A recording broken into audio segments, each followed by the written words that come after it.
Well, all right, good morning, good evening, good afternoon, ladies and gentlemen, citizens of YouTube. Pastor Dowell here. Listen,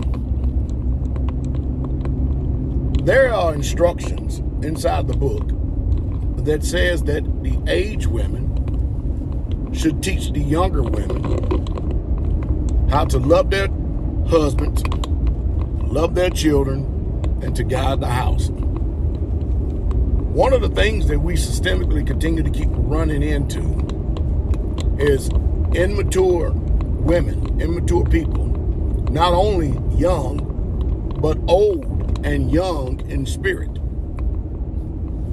Today, it seems like nobody has a teachable spirit, and nobody wants to be taught anything. And it's really, really bad, because there's an old wise saying that says it takes a village to raise a child.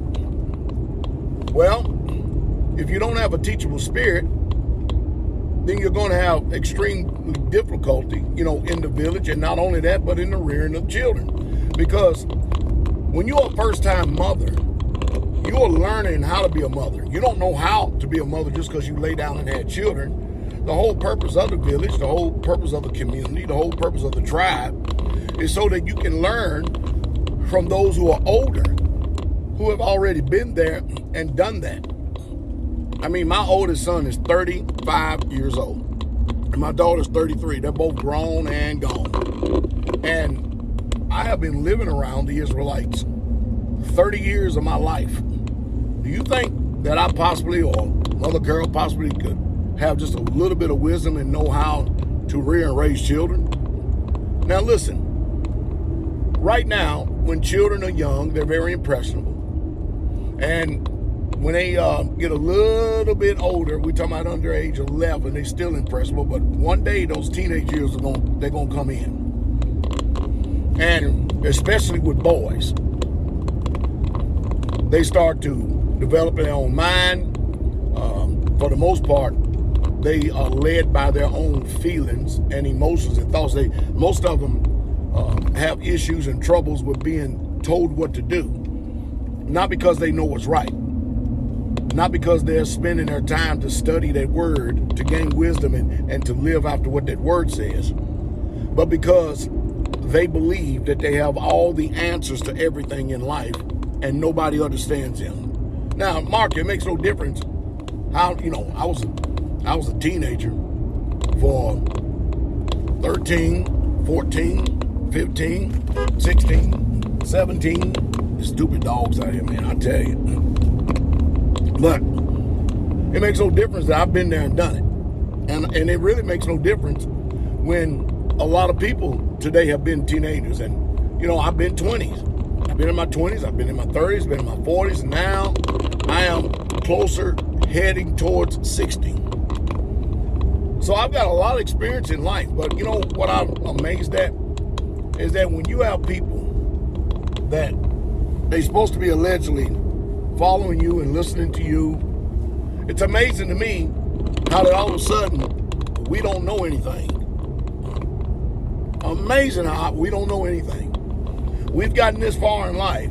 We've done developed this far in life. We done come this far in life, but yet we don't know too much of nothing. And that's the reason why, I said to Mother Carol this morning, I said, it's amazing, because really, when you really truly look at it, the only issues and troubles, conflicts that we usually have, it comes from the younger generation. The reason why? Because the younger generation is their first rodeo. The younger generation, they are now new into these experiences, because the most settled people you see are those who are spiritually mature and have exercised the spirit of humility. And then the older people who have been around a long time, that's been there and done it. Now, that doesn't mean because you're old and got gray hair on your head that you're actually old in the faith. I tell people all the time, it takes anywhere from 3 to 5 years before you even begin to learn how to be settled in the community. And if I can give any wisdom out there to everybody, it's amazing when you believe something, and the first thing you do is point fingers at everybody else, have an accusing spirit towards people, and they're wrong. They're wrong about everything. and you have all this drive, this vigor, this self-determination. You got all this stuff. And the biggest thing that people come to the party late on is realizing that if you have all this drive, this vigor, this self-determination, this offense and everything else, you forget that you are the one that's feeling it. You are the one that's upset and disturbed about it. And then you alleviate judgment from yourself because you just simply point the fingers at everybody else, and things still are not getting any better. You're not getting any better. They're not getting any better.